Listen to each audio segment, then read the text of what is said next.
father was a good man. But even good men have secrets. If we don't fight for the city, who will? I swear you will pay for this.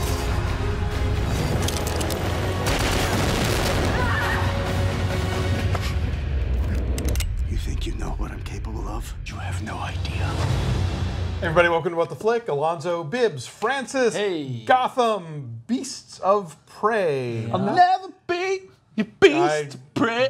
Somebody was going to go there. And of course it was going to be you. Okay, so what's happening? What is happening? As you said, Fish Mooney tries to escape from Shutter Island. Bruce Wayne decides to track down the heroin addict, and Catwoman kills him. Yes. Knowing that he was a heroin addict and they were going to hold his bag out the window. That was a torturous method. Well, my favorite part was Bruce Wayne. He didn't just think about killing him. He actually did this. Should I? No, she'll do it. It's interesting that thing of like, we've been talking a lot about Daredevil and the moral compass. It's like, okay, so if I didn't actually do it myself, did not stopping her constitute is actually... She did do it kind of suddenly. And he was like, no. Fine. Well, we've just cleared up before that watching Daredevil whilst these shows remain to be on was probably the worst idea we've ever had, because it makes us question these shows like network shows. These are apples and oranges. They're different. It is different. I need to differentiate. I think comparing Daredevil to The Flash is a little bit more off than comparing it to Gotham, because it's so tonally different in every way. Gotham, on the other hand, gritty, kind of Gotham, gritty urban crime stuff, myth building, a lot of different characters kind of crossing paths. The funniest damn moment is when the Penguin's walking down the street and he senses Bruce Wayne is on the block. Yeah. Like he was just like, what? No, did I smell something? No, never mind. It's my second favorite one of those after the dance with the Riddler. Like a few episodes ago, when the Penguin goes into the police station, they just sort of from across the room, their eyes met, and it's so great. But it's just not it's not as elegant, and it doesn't feel as well planned out. It feels very slapdash, even at its best, and sometimes it's great. Yeah. But even at its best, it feels. The cop confrontation for me is great. The complications between the commissioner and Jim Gordon are still good. I like that he's trying to find different ways to remove him from the force without directly doing so. The creepy serial killer, and he was very creepy. Who cannot handle a one-night stand. No, he has commitment issues. Felt a little like it came rollicking in from another show. It felt like 50 Shades of Grey is so in right now.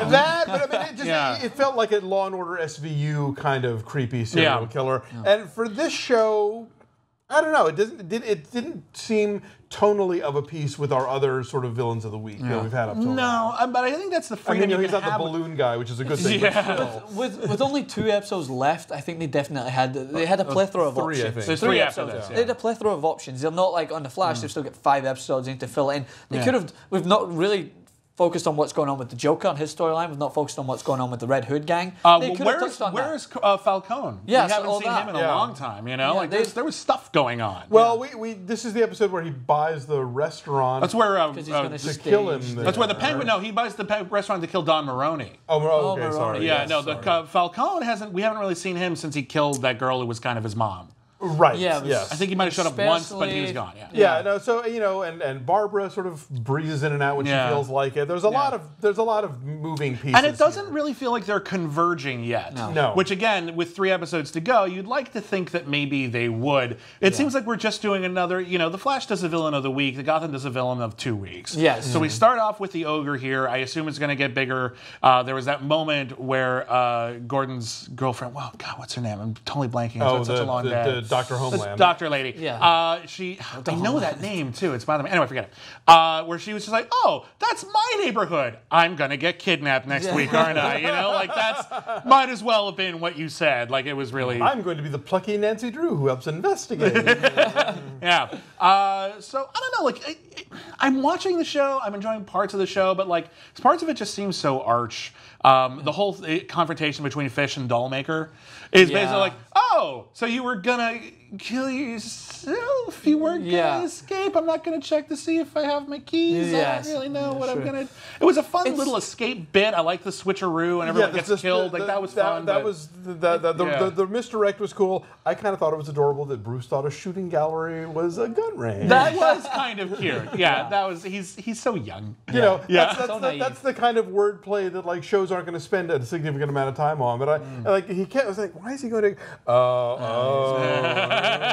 It comes to the point where I'm actually looking forward to the like already programmed banter between Jim Gordon and Bullock. Like their little go-to, because you know every episode he's going to want to do one thing, Bullock doesn't want to do that. Right. They have that little bit of banter. I'm looking forward to that because I'm just like, there's nothing else. It's reliable. It's reliable. It's a good dramatic dynamic. I mean, that's how it was. I mean, no matter how many times, up until like season 6 or 7, no matter how many times they ran into aliens on the X-Files, Scully was like, well, I don't know. Like, no.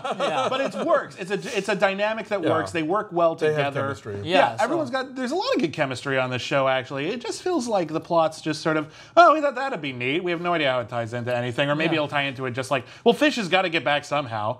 Yeah. So I guess I don't know how that's going to play. You know, and obviously they can't wrap up everything in the first season because this is such a long game, long lead origin story. You know, Bruce v. the board of directors of Wayne Enterprises is going to have to go on for a while. Yeah. You know, that's the fundamental problem with this show is we know he won't become Batman anytime soon. Right. So the question is in our heads, what can wrap up?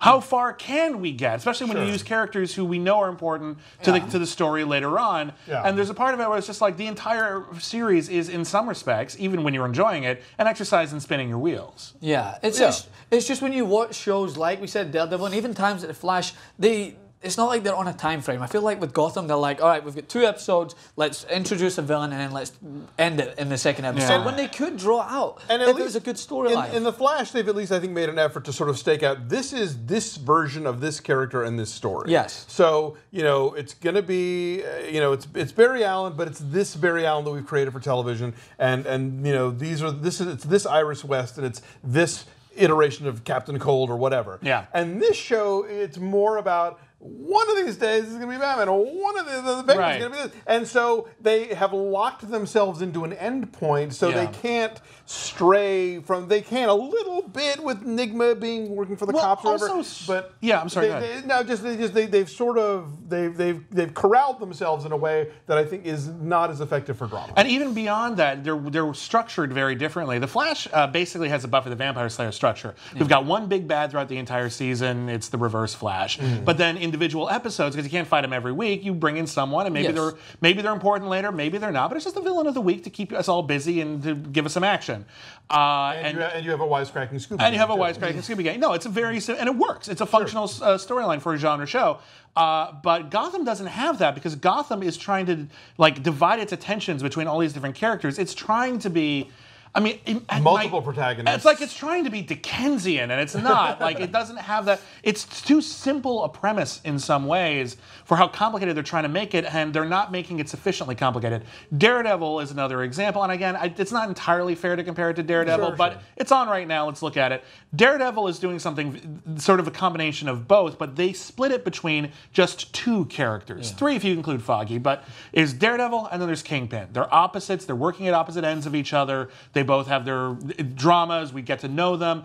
But in Gotham, it's difficult to know who we're even. Am I supposed to be rooting for Fish Mooney? I thought she was a villain. Like, I don't know. I think if they had made this show maybe Jim Gordon year 1. Yeah. You know, and then allowed the Dons and the Fish Mooney and Cobblepot to sort of spin around that orbit, that might have been... You don't know. You just pick 2. Yeah, you don't know who's battling against each other. Most of these antagonists are fighting against each other. And Jim's just picking who he wants to battle with, hence why in this episode we have a random occasion where he has to look at a serial killer why is he not researching what's going on in the Falcone? Why is he not trying to find out what's going on between the mob bosses? Because that would be a much more believable storyline. What I'd like to see in the next 3 or 4 episodes is, the last 3 episodes, is have some sort of mob gathering, have Cobblepot either piss off Falcone and piss off Maroney, and have some sort of mob shootout. I don't know, like some sort of Godfather style, because that's what works. So to have something that we can look towards. Because when they did that like maybe 10 episodes back, I was really enjoying it when it was more focused on the integral cop storylines versus the mob bosses. That's what Gotham because really that's the story of what Gotham is right now. It's how Gotham went from being, it's a messed up crime town, but it was basically just like any other major metropolis with that organized crime and different